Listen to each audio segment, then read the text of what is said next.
لو قلت لك ان استهلاك البنزين مش هو اهم حاجه في العربيه الاعتماديه، اغلب الناس لما بتيجي تشتري عربيه بتسال نفسها سؤال مهم: العربيه دي بتصرف كام في البنزين؟ لكن بعد تقريبا سنتين مع العربيه دي اكتشفت ان الاعتماديه مش بس مجرد رقم على شاشه، لان العربيه الاعتماديه مش بس موفره في البنزين، العربيه الاعتماديه هي اللي تصحى الصبح تدورها من غير مشاكل او تفكر تسافر بيها وانت مطمن. وبصراحه بعد سنتين تقريبا ما فاجئتنيش باي حاجه، وده بالظبط اللي هنتكلم عنه في الهيونداي اكسنت موديل 2024.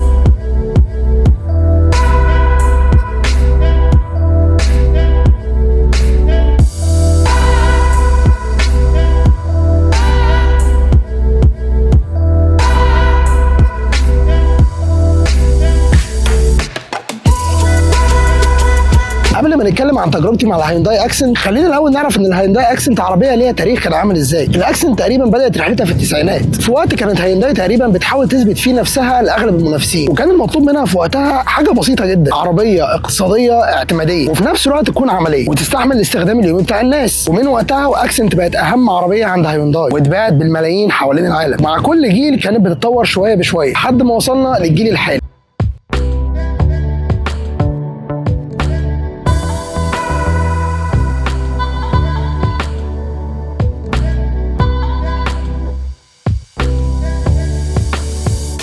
بضيع عربيه اركبها كل يوم من غير ما تعمل لي قلق، واوفر بنزين وتبقى واسعه بحكم ان انا الاب عنده بيتين، وما تلفنيش في الصيانه لان محسوبك الله اكبر عليه في الصيانه ولا يفهم اي حاجه. وبصراحه بعد ما قارنت بينها وبين كذا اختيار استقريت على الهيونداي اكسنت. قرار الشراء لحد النهارده مش ندمان عليه تماما.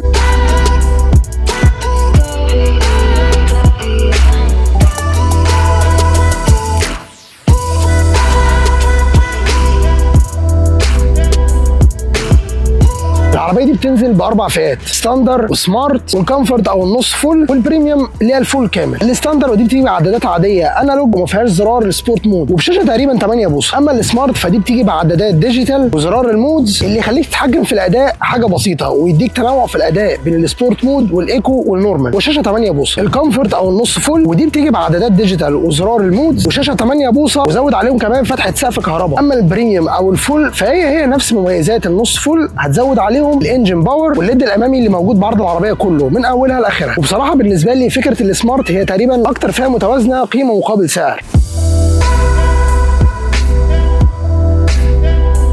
من الحاجات اللي شدتني كمان في العربيه بصراحه شكلها الخارجي، خصوصا من قدام، الفوانيس والخطوط الجانبيه اللي تبان شرسه جدا. تصميم بشكل عام في هيونداي اكسنت، هيونداي بقى لها كام سنه بتلعب في الموضوع ده وبصراحه اثبتت فيه كفاءه قويه جدا. اكتر حاجه بصراحه فاجئتني بعد الاستخدام للعربيه دي لمده سنتين وهي المساحات. العربيه من جوه اوسع بكتير من شكلها من بره يقول عليه، سواء في المقاعد الخلفيه او الاماميه، والشنطه اللي تقريبا بتيجي مساحه 500 لتر. حتى احساس القعده فيها بشكل عام تحس ان انت قاعد مستريح، مفيش اي حاجه مقيداك، ودي نقطه ناس كتير ما بتتكلمش عنها. وبما اني اب وعندي طفلتين فحته المساحه دي فرقت معايا جدا.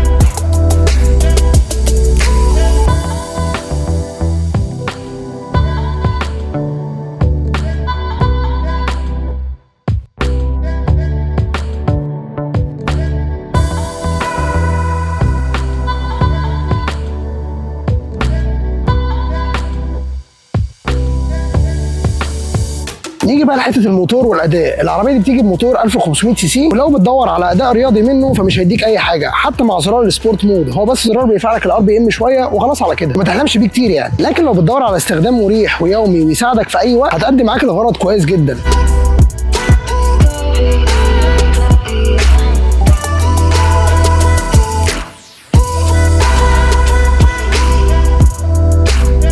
تعالى بقى دلوقتي اقول لك بعد استعمال تقريبا سنتين العربيه دي ايه اكتر حاجه عجبتني فيها واكتر حاجه ما عجبتنيش فيها. اول حاجه عجبتني فعلا في العربيه دي هو استعمال البنزين. تقريبا التانك بتاعها 45 لتر يمشيني لحد 810 كيلو، ودي كانت من اهم الاسباب اللي بفكر فيها اصلا في البدايه. انا عايز عربيه توديني من البيت للشغل، من الشغل للجيم، وترجعني تاني. رحت بقى تقريبا مشوار من المنطقه الشرقيه لحد مكه رايح جاي، فقلتها تقريبا مرتين او 3 مرات، والصراحه دي كانت حاجه مرضيه جدا بالنسبه لي. تاني واهم حاجه وهي المساحات، زي ما قلت لك ان انا اب وعندي اسره، فكانت بصراحه كويسه جدا في المساحات مع اسرتي. الحاجه الثالثه والاهم وهي الاعتماديه، وخلال تقريبا سنتين كاملين العربيه ما فاجئتنيش باي حاجه، اللهم اني بس غيرت لها البطاريه من قريب بحكم ان هي قعدت سنتين تقريبا، وده في رايي اكبر تعريف للاعتماديه. يجي بقى للحاجات اللي ما عجبتنيش. زي ما كلنا عارفين ان مفيش عربيه كامله. اول حاجه ضايقتني فيها وحده العزل، لما سافرت بيها مرتين رايح جاي المكه، العربيه تقريبا بعد ال 140 بيبدا الصوت اللي بره يخش جوه المقصوره وانت سايق. الحاجه الثانيه وهي قله الاوبشنز. في عربيات بالارقام دي بتلاقي فيها اوبشنز اكتر بكتير من جوه، وعالم الزراير الكتير الناس بتحبه، لان في عربيات منافسه بنفس الفئه السعريه تقريبا بتقدم الموضوع ده بشكل حلو جدا. الحاجه الثالثه وهي الخامات والقماش. العربيه تقريبا اغلبها من جوه قماش وبلاستيك، ودي بصراحه مع اب عم طفلتين مهربدين الدنيا في الكنبه ومزروطين الدنيا خالص، فاضطريت ان انا اعمل لها فرش جلد واغطي لها كراسي كمان جلد. تعالى بقى دلوقتي اقول لك العربيه دي مناسبه لمين. لو بتدور على عربيه يوميه اقتصاديه واسعه تقضي معاك الغرض فهتكون انسب اختيار ليك، لكن لو اولويتك الكماليات الكتير او العزل الممتاز الاحساس بالفخامه عموما فممكن تبص على اختيارات تانية.